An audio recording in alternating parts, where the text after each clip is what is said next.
guys! Another read aloud, Chapter 12 of Stick Cat, A Tale of Two Kitties by Tom Watson. Alright, I'm going to read in my normal voice this time. Chapter 12. Ding! Stick Cat could smell the aroma of freshly made bread in the air. Mrs. O'Mahony was baking, and when Mrs. O'Mahony baked, she always wore her apron. They sprinted to the window, but Stick Cat already knew what they would find. There was no apron on the line.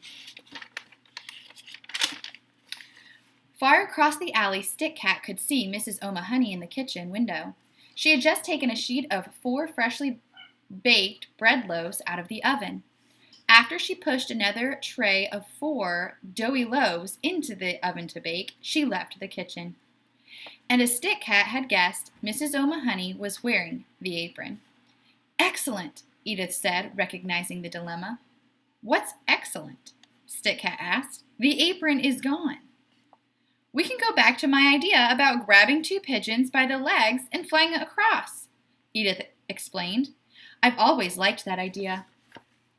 "Okay, sure," Stick Cat replied and began to reel the clothespin bag over to their side as fast as he could. He glanced toward Mr. Music at the piano. He stood there, of course. His eyes were closed and his head rested against his shoulder. He looked incredibly tired, but also relieved to know that help was on the way. Stick Cat took comfort in that and refocused his concentration.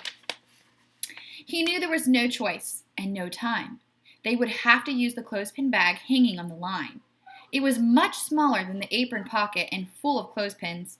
He concentrated on reeling it across.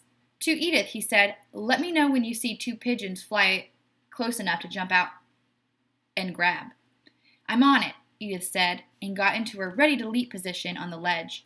She snapped her head back and forth to look for incoming pigeons. It took only a moment for Stick Cat to reel the bag halfway across. "No pigeons," Edith said to update Stick Cat. "Keep looking," Stick Cat said, as he retrieved the bag the rest of the way. As soon as he did, he began to empty out all the clothespins. He had to make room in the bag for them to get across. The bag was filled all the way to the top. He piled as many clothespins as he could on the ledge, but there wasn't much room, and he had to be careful. He didn't want any of them to drop down to the street. He knew if one fell from 23 floors up, it might hurt somebody on the sidewalk. He also knew it might draw attention to them, and he certainly didn't want that. "No pigeons," Edith said, providing another update. "Keep looking," Stick Cat repeated. When he ran out of room on the windowsill, or on the window ledge, Stick Cat began to clasp the remaining clothespins to himself. They pinched his skin, but not too badly, and he was truly in too big of a hurry to care anyway. Edith, of course, was unaware of any of this. She was far too busy scanning the area for incoming pigeons. Stick Cat removed the final clothespin and clasped it onto one of his ears. Edith said, "No pigeons."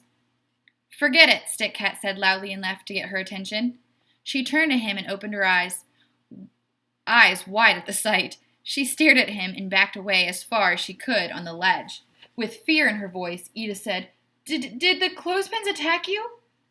"No," Stick Cat explained quickly. "I had to put them somewhere to make room in the bag." Edith exhaled immediately and said, "Whew, you look ridiculous." "I'm sure I do, but I have a question for you," he said. "Do you want to go for another ride?" Edith didn't take the time to answer. She leapt from the ledge and into the clothespin bag. This time, Stick Cat didn't protest at how quickly and how dangerously Edith jumped into the bag. He knew there was very little time. It was far less roomy than the apron pocket, and Stick Cat could tell immediately there would not be space for them both. Mr. Music's coworker was bound to get to the 23rd floor soon. Stick Cat had to move fast. As he yanked and reeled the line with his paws to begin Edith's journey across, he shouted instructions to her. "When you get over there, I'll reel the bag back," he called. There was true desperation in his voice. "When I get into the bag, you reel me across, okay?"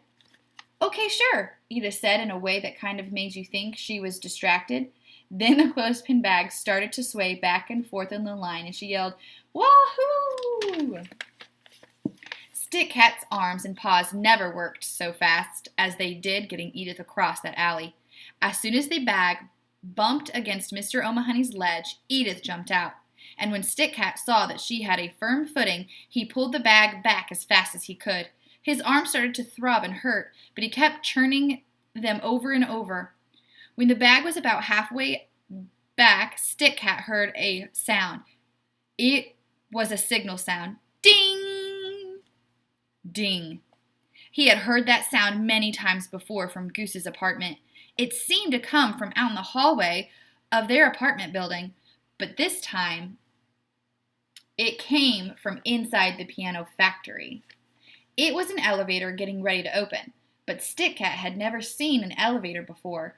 He probably rode one once when Goose brought him home as a kitten, but he didn't remember that at all. So think about this. If you didn't know what an elevator was, and when you suddenly heard the sound ding, and a wall opened up and somebody stepped out of the wall, it would be pretty strange, right? And maybe even a little bit, I don't know, scary. That's exactly what happened to Stick Cat. There was the ding sound, the wall opened up, and Tony, Mr. Music's friend and co-worker from the piano store, stepped out. Stick Cat found it all very, very scary. He turned on the ledge and saw that the empty bag was still 4 or 5 feet away. He aimed for the opening at the top of the bag. He pushed off with both back feet and flew through the air. Stick Cat missed the target. And that's the end of chapter 12. I cannot wait for chapter 13. Tell me what you think is going to happen next.